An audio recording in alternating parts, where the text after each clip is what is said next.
जी student, हमारा आज का जो टॉपिक है वो है feature of database management system. Database management system के फीचर से क्या मुराद है कि डेटाबेस मैनेजमेंट सिस्टम हमें क्या क्या सहूलतें देता है, क्या क्या फैसिलिटी देगा। तो स्टूडेंट, हम जितने कोई भी डेटाबेस मैनेजमेंट सिस्टम यूज़ कर लें उसके अंदर ये तमाम फैसिलिटीज़ लाजमी होगी। तो फीचर्स क्या हैं? 1. Data dictionary, utilities, query language, report generator, access security and backup and recovery. तो ये हमारे पास फीचर हैं जो डेटाबेस मैनेजमेंट सिस्टम में हमें मिलते हैं। अब हम इनको डिटेल से देखते हैं। डेटा डिक्शनरी क्या होती है? Data dictionary is a file, ये एक ऐसी फाइल है that store all information for database. Data dictionary में डेटाबेस के मुतालिक तमाम इंफॉर्मेशन स्टोर होगी। This is a file that is store the structure of data. ये वही फाइल है जो डेटाबेस का स्ट्रक्चर को स्टोर करती है। डेटाबेस के स्ट्रक्चर को स्टोर से क्या मतलब है कि डेटाबेस जो है इसका क्या साइज होगा, इसका फील्ड नेम क्या होगा, कितनी लेंथ की फील्ड होगी। तो ये तमाम चीज़ें जो हैं हम डेटा डिक्शनरी के अंदर स्टोर करते हैं। All the DBMS uses data dictionary to store the data definition and its description। तकरीबन तमाम ही जो DBMS सॉफ्टवेयर्स हैं वो डाटा डिक्शनरी को यूज़ करते हैं स्टोर करने के लिए डाटा डेफिनेशन को और इसकी डिस्क्रिप्शन को। इट में also monitor the data that is enter. इसके अलावा डाटा डिक्शनरी का एक और काम भी होता है कि वो ये देखे कि डाटाबेस में जो डाटा एंटर हो रहा है क्या वो अकॉर्डिंग टू द रूल्स हैं जो कि डाटा डेफिनेशन में हमने बता दिए। मसलन मैं डाटा डेफिनेशन में ये कहती हूँ कि जो नेम की फील्ड है वो सिर्फ 8 लेंथ की हो सकती है, 8 साइज़ की हो सकती है, उसका साइज़ 8 है। तो डाटा डिक्शनरी ये देखेगी कि क्या जो भी यूज़र डाटा एंटर कर रहा है फील्ड नेम, जो नेम की फील्ड में, तो क्या वो 8 ही साइज़ का कर रहा है, ज़्यादा तो नहीं कर रहा। तो इस चीज़ को देखना, मॉनिटर करना, ये भी डाटा डिक्शनरी का काम होता है। The rules include field names, field data types. कहता है कि डाटा डिक्शनरी के अंदर कौन से रूल्स हो सकते हैं, जैसे फील्ड नेम कैसे रखना है, फील्ड का साइज कैसे होगा, डाटा टाइप्स क्या होंगी। ये तमाम चीज़ें हम डाटा डिक्शनरी के अंदर जो हैं वो बताते हैं। It is also called data about data. Data dictionary को हम एक और चीज़ भी कहते हैं कि it is data about data, यानी कि मेटा डाटा। एक वर्ड इसके लिए यूज़ किया जाता है, मेटा डाटा। मेटा डाटा मतलब कि डाटा अबाउट डाटा, यानी कि डाटा की इंफॉर्मेशन। ठीक है, तो उसको हम क्या कहेंगे? Data dictionary. Data dictionary is also used for data access authorization for database user. Data dictionary हम यूज़ करते हैं for data access authorization for database user. जो डेटाबेस यूज़र हैं उनको एक्सेस देने के लिए ऑथराइजेशन का मतलब होता है जिसको मैं कह दूं कि हाँ जी आप डेटाबेस को यूज़ कर सकते हैं, तो वो एक ऑथराइज पर्सन है, यानी जिसको मैं इख्तियार दे दूं। तो डेटाबेस जो डाटा डिक्शनरी है वो हम ऑथराइजेशन के लिए भी यूज़ करते हैं। एक बहुत इंपॉर्टेंट पॉइंट है कि data dictionary is also called repository. इसको हम रेपोजिटरी भी कहते हैं। रेपोजिटरी क्या होता है? ऐसी जगह जहाँ पर हम चीज़ों को जमा कर लेते हैं, क्योंकि डाटा डिक्शनरी में हमारा जो डाटा है वो जमा होता है, इसलिए एक डाटा की इंफॉर्मेशन जो है वो कलेक्ट होती है, तो इसलिए हम इसको रेपोजिटरी कहते हैं। देखिए ये हमारा मेन डाटा है। और अगर हम देखें तो नेक्स्ट अगर आप पिक्चर देखें तो इसमें आप देखें कि हमारे पास हर कॉलम की इंफॉर्मेशन है कि इसकी डाटा टाइप क्या है। जैसे अगर एम्प्लॉय आईडी है तो इसकी डाटा टाइप इंट है और इसकी डिस्क्रिप्शन दी हुई है प्राइमरी की ऑफ टेबल। तो ये हमारा मेटा डाटा है, डाटा डिक्शनरी है। तो स्टूडेंट, जैसे कि हमने पिक्चर में देखा कि ये हमारा डाटा है जो हम एंटर कर रहे हैं और ये इस जो डाटा है उसकी इंफॉर्मेशन है जिसको हम क्या कहेंगे? डाटा डिक्शनरी कहेंगे।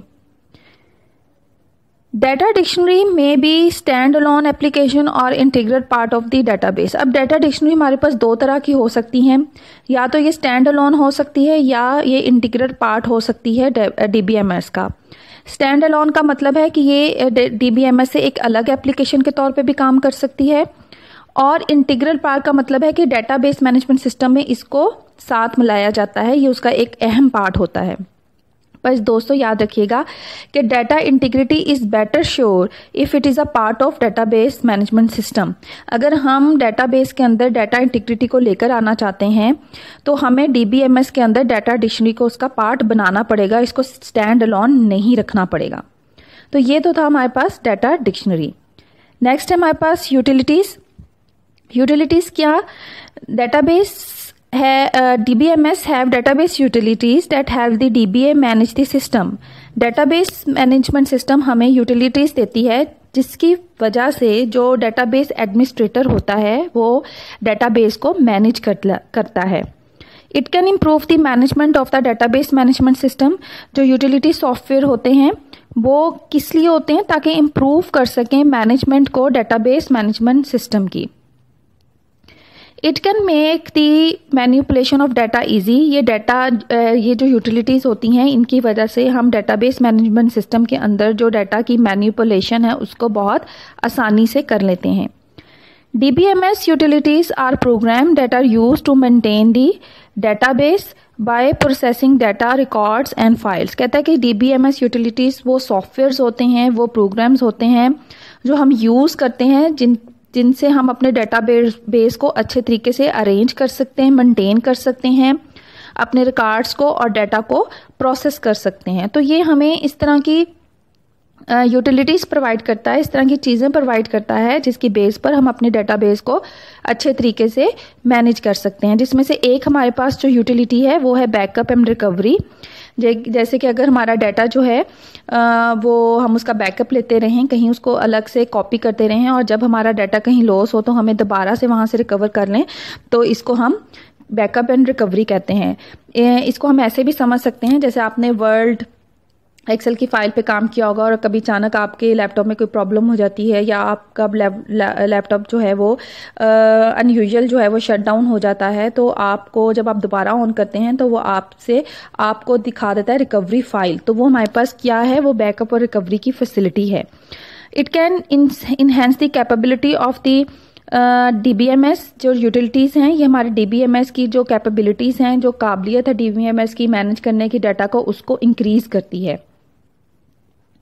नेक्स्ट हमारे पास बहुत इंपॉर्टेंट चीज़ है डेटाबेस की फीचर की, वो है क्यूरी लैंग्वेज। तो स्टूडेंट डेटाबेस मैनेजमेंट सिस्टम में जब भी हमने डाटा को लेना है, एक्सट्रैक्ट करना है, तो हमें एक लैंग्वेज को इस्तेमाल करना पड़ेगा और इस लैंग्वेज को हम कहते हैं query language.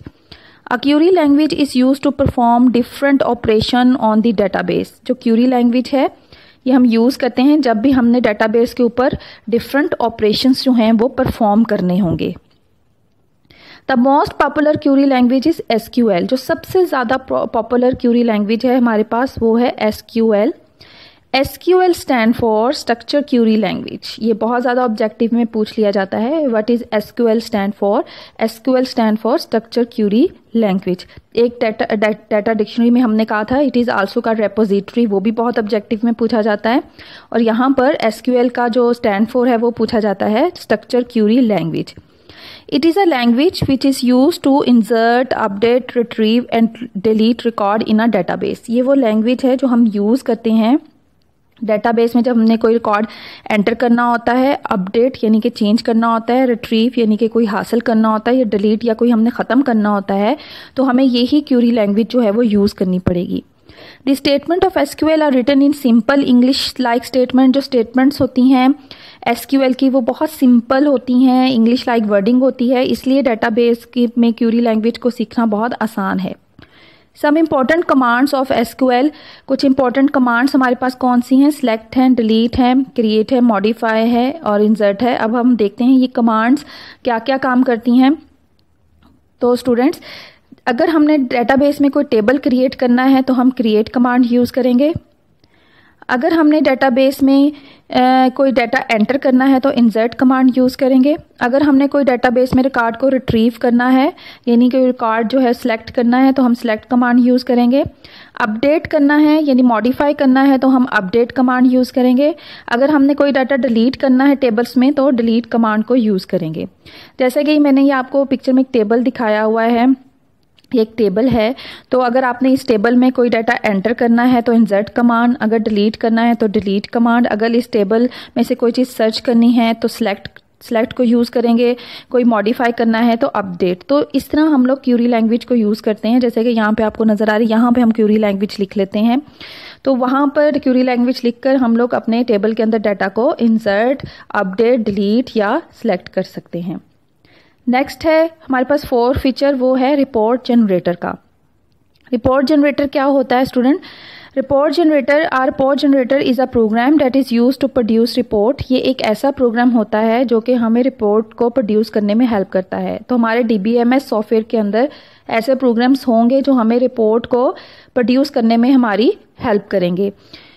It retrieves data from database. ये रिपोर्ट्स जो होती हैं क्या करती हैं कि डेटाबेस में जो हमने डाटा स्टोर किया होता है वहाँ से डाटा को लेती हैं और डिस्प्ले इन डिफरेंट फॉर्मेट्स, और फिर हम यूज़र की पसंद के फॉर्मेट में रिपोर्ट्स को जनरेट हम दिखाती हैं ताकि यूज़र आसानी से डेटाबेस के अंदर से डाटा को व्यू कर सके।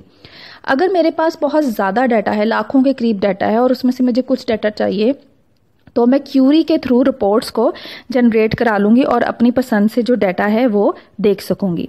The user can use report generator to format page number, dates, title and column headings.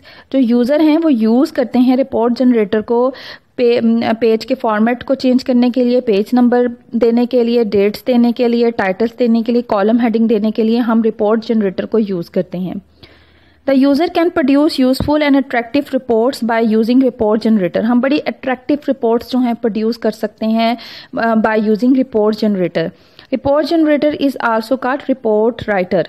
Report generator को हम रिपोर्ट राइटर भी कहते हैं। तो ये भी DBMS का एक बहुत बड़ा फीचर है कि ये हमें रिपोर्ट जनरेट करने की ऑप्शन देता है, जिससे हम समराइज फॉर्म में अपने डाटा को देख सकते हैं। आपके सामने एक रिपोर्ट है, जैसे कि ये एम्प्लॉय की रिपोर्ट है, तो हम देख रहे हैं इसमें हमें लास्ट नेम नज़र आ रहा है, फर्स्ट नेम नज़र आ रहा है। तो ये हमारे जो हैं वो फील्ड्स हैं, जो डेटाबेस की फील्ड्स हैं और हमें रिपोर्ट में नज़र आ रही हैं। ये हमारा टाइटल है। अब हम लोग इसको खुद से सेट कर सकते हैं। अगर मुझे इसमें से लास्ट नेम वाली फील्ड नहीं देखनी तो मैं इस फील्ड को नहीं डालूंगी। तो ये मेरी मर्जी है रिपोर्ट के अंदर मैं कौन सी फील्ड्स देखना चाहती हूँ, किस तरह देखना चाहती हूँ, सेंडिंग ऑर्डर में देखना चाहती हूँ, डिसेंडिंग ऑर्डर में देखना चाहती हूँ। तो ये मेरी अपनी मर्जी होती है, मैं अपने फॉर्मेट के मुताबिक रिपोर्ट को सेट करती हूँ। नेक्स्ट है हमारे पास एक्सेस कंट्रोल। जी स्टूडेंट, एक्सेस सिक्योरिटी का क्या मतलब होता है? Access security refers to the protection of data base from unauthorized person. जब हम डिजिटल हो जाते हैं, इलेक्ट्रॉनिक की तरफ चले जाते हैं, तो कोई भी हमारे डाटा को एक्सेस कर सकता है। वो हमारी परमिशन के बगैर हमारे डाटा को ले सकता है। जब हमारे डाटा को कोई हमारी परमिशन के बगैर देखता है तो हम उसे कहते हैं unauthorised access.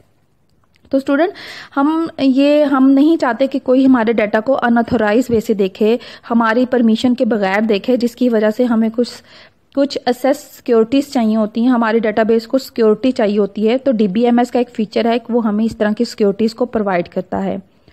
This facility is use to secure the data. ये फैसिलिटी यूज़ की जाती है ताकि हम अपने डाटा को सिक्योर कर सकें, महफूज बना सकें। The database management system provide several procedure to maintain the data security. जो डाटाबेस मैनेजमेंट सिस्टम है वो हमें कई तरह के प्रोसीजर्स प्रोवाइड करता है, तरीके प्रोवाइड करता है, जिसकी बेस पर हम अपनी डाटा को सिक्योर बना सकते हैं, महफूज बना सकते हैं, अनऑथराइज्ड पर्सन से बचा सकते हैं। The security is maintained by allowing access to database through its use of password। जैसे कि एक हमारे पास तरीका क्या है कि यूज़ ऑफ पासवर्ड। जिसके पास पासवर्ड होगा वही मेरे डाटाबेस को देख सकता है, जिसके पास पासवर्ड नहीं है वो मेरे डाटाबेस को एक्सेस नहीं कर सकता। तो ये एक प्रोसीजर है मेरे पास जिसकी बेस पर मैं एक्सेस को सिक्योरिटी कर सकती हूँ। तो ये डाटाबेस के अंदर एक बहुत ही इम्पोर्टेंट फीचर है और ये डाटाबेस को हमें प्रोवाइड करना पड़ेगा ताकि हम अपने डाटा को महफूज बना सकें। Different user of database have different level of access rights to the database. कहता है कि डिफरेंट जो यूज़र होते हैं उनके जो राइट्स होते हैं डाटाबेस के ऊपर वो डिफरेंट होते हैं। डिफरेंट लेवल ऑफ राइट्स का क्या मतलब है? डिफरेंट लेवल ऑफ राइट्स का मतलब है जैसे कि एक जो बैठा हुआ है शख्स, जो फ्रंट लाइन पर बैठा हुआ शख्स है, उसके जो राइट्स होंगे वो कुछ और होंगे, वो सिर्फ डाटा को देख सकता है। एक जो एडमिनिस्ट्रेटर है वो डाटा को अपडेट भी कर सकता है, वो डाटा को डिलीट भी कर सकता है। तो इस तरह हमारे पास डाटाबेस के डिफरेंट यूज़र होते हैं। हम हर यूज़र को डिवाइड कर लेते हैं, उसके लेवल्स बना देते हैं कि ये जो फर्स्ट लेवल है इसमें वो सिर्फ डाटा को देख सकेगा। जो सेकंड लेवल है उसमें सिर्फ वो डाटा को राइट कर सकता है, देख सकता है। जो थर्ड लेवल है उसमें वो डाटा को डिलीट भी कर सकता है। तो ये हम डिफरेंट राइट्स के लेवल बना देते हैं और ये लेवल्स जो हैं ये हमारे डाटाबेस को सिक्योर कर देते हैं। Database administrator assign specific access privilege for the user of the database. और ये जो काम होता है कि कौन सा यूजर के पास कितना राइट है डेटाबेस को देखने का, ये जो प्रिविलेजेस हैं ये प्रोवाइड करता है हमारा database administrator. This features make the data private and secure. ये जो फीचर होता है कि हम किसको प्रिविलेज दी जाएंगी, किसको राइट्स दिए जाएंगे, ये हमारे डेटाबेस को प्राइवेट बनाते हैं और सिक्योर बनाते हैं। तो स्टूडेंट ये तो था हमारे पास एसएस सिक्योरिटी, जो कि एक बहुत इंपॉर्टेंट फंक्शन है आजकल के दौर में, ताकि हमारा डाटा जो है वो हैक ना हो जाए, क्योंकि एक ऑर्गेनाइजेशन का जो डाटा होता है वो बहुत ज़्यादा अहम होता है। फिर हमारे पास जो लास्ट पॉइंट है वो है बैकअप एंड रिकवरी। जैसा कि हम कोई ह्यूमन एरर की वजह से डाटा लॉस्ट हो सकता है, कोई ह्यूमन मिस्टेक की वजह से डाटा लॉस्ट हो सकता है, या कोई नेचुरल डिजास्टर्स आ जाते हैं, जैसे स्लाब आ जाता है, अर्थक्वेक आ जाता है, कोई शॉर्ट सर्किट हो जाता है, इस तरह के कोई डिजास्टर्स आ जाते हैं, तो हमें अपने डाटा की रिकवरी करनी पड़ती है। तो इसके लिए डाटाबेस के अंदर ये फैसिलिटी होती है कि हम डाटा को बैकअप कर सकते हैं और रिकवर कर सकते हैं। डाटा को बैकअप का क्या मतलब होता है, हम डाटा को किसी और जगह पे एडिशनल कॉपी में सेव कर सकते हैं। वो जो स्टोरेज प्लेस है वो कोई हार्ड डिस्क हो सकती है, कोई CD ROM हो सकती है, कोई USB, कोई भी सेकेंडरी स्टोरेज डिवाइसेस हो सकती हैं। और जब हम उस प्लेसेस से डाटा को वापस डाटाबेस में लेकर आते हैं तो उसको हम क्या कहते हैं, रिकवरी कहते हैं। Database management system provides the facility for backup and recovery. Database management system हमें ये फैसिलिटी प्रोवाइड करती है, हम अपने डाटाबेस की रिकवरी कर सकते हैं, बैकअप रख सकते हैं और रिकवरी कर सकते हैं। Backup facility is use to store additional copy of data. ये जो फैसिलिटी है बैकअप की हम यूज करते हैं ताकि हम अपने डाटा की एक एडिशनल कॉपी कहीं और रख सकें, ताकि अगर हमारी एक कॉपी गुम हो जाए, जो ओरिजिनल कॉपी है, अगर उसमें कोई फॉल्ट आ जाता है या किसी वजह से एरर आ जाता है, तो हम अपनी जो बैकअप कॉपी है उसको यूज कर सकें। The data can be recovered from backup file if original file is lost और डैमेज। जब हमारी ओरिजिनल फाइल लॉस्ट या डैमेज हो जाती है तो हम बैकअप फाइल से डाटा को रिकवर कर लेते हैं। तो स्टूडेंट ये तो थे हमारे फीचर्स ऑफ द डाटाबेस, जिनको हमने बहुत डिटेल से डिस्कस किया। इसका जो लॉन्ग क्वेश्चन है वो इस तरह है कि right the different feature of database. आपने पिक्चर के साथ ये तमाम जो है फीचर्स को अच्छे तरीके से डिटेल से बताना है। तो स्टूडेंट ये तो हमारा आज का lecture. Thank you so much for watching my lecture.